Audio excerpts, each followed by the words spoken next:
हरि ओम नारायण। भवान् भीष्मश्च कर्णश्च कृपश्च समितिञ्जय अश्वस्थामा विकटश्च सौमदत्तेस्तथैव च।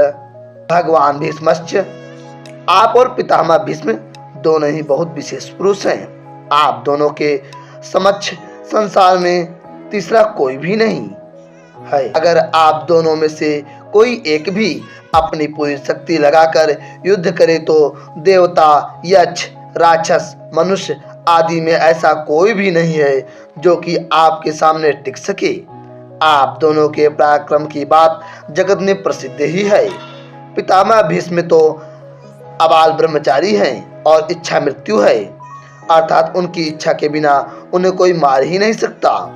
महाभारत युद्ध में द्रोणाचार्य धृष्टद्युम्न के द्वारा मारे गए और पितामह भीष्म ने अपनी इच्छा से ही सूर्य के उत्तरायण होने पर अपने प्राणों का त्याग कर दिया था। कर्णश्च, कर्ण तो बहुत ही शूरवीर है। मुझे तो ऐसा विश्वास है कि वह अकेला ही पांडव सेना पर विजय प्राप्त कर सकता है।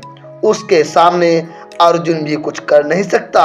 ऐसा वह कर्ण भी हमारे पक्ष में है। कर्ण महाभारत युद्ध में अर्जुन के द्वारा मारे गए। कृपश्च समितिञ्जय, कृपाचार्य की तो बात ही क्या है। वे तो चिरंजीवी हैं, हमारे परम हितैषी हैं और संपूर्ण पांडव सेना पर विजय प्राप्त कर सकते हैं। अश्वस्थामा, बलि, वेदव्यास, हनुमान, विभीषण, कृपाचार्य, परशुराम और मार्कंडेय ये 8 चिरंजीवी हैं। शास्त्र में लिखा है, अश्वस्थामा बलिव्यस्यो हनुमाश्च विभीषण कृपा परशुरामश्च सप्त चिरंजीविन पद्म पुराण।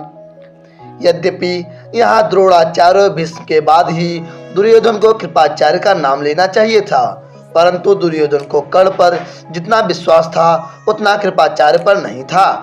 इसलिए कर्ण का नाम तो भीतर से बीच में ही निकल पड़ा। द्रोणाचार्य और भीष्म कहीं कृपाचार्य का अपमान न समझ लें, इसलिए दुर्योधन कृपाचार्य को संग्राम विजय विशेषण देकर उनको प्रसन्न करना चाहता है। अश्वस्थामा ये भी चिरंजीवी हैं और आपके ही पुत्र हैं। ये बड़े ही शूरवीर हैं। इन्होंने आपसे ही अस्त्र शस्त्र की विद्या सीखी है। अस्त्र शस्त्र की कला में ये बड़े चतुर हैं। विकटश्च सौमदत्तेस्तथैव च, आप यह न समझे कि केवल पांडव ही धर्मात्मा है। हमारे पक्ष में भी मेरा भाई विकट बड़ा धर्मात्मा और शूरवीर है। ऐसे ही हमारे प्रपितामह शांतनु के भाई बालिक के पौत्र तथा सोमदत्त के पुत्र भूरिश्रवा भी बड़े धर्मात्मा हैं। इन्होंने बड़ी बड़ी दक्षिणा वाले अनेक यज्ञ किए हैं। ये बड़े शूरवीर और महारथी हैं। युद्ध में भी कर्ण भीम के द्वारा और भूरिश्रवा साल्यकी के द्वारा मारे गए। यहाँ इन शूरवीरों के नाम लेने में दुर्योधन का यह भाव मालूम देता है कि हे आचार्य, हमारी सेना में आप भीष्म, कर्ण, कृपाचार्य आदि जैसे महान पराक्रमी शूरवीर हैं। ऐसे पांडवों की सेना में देखने में नहीं आते।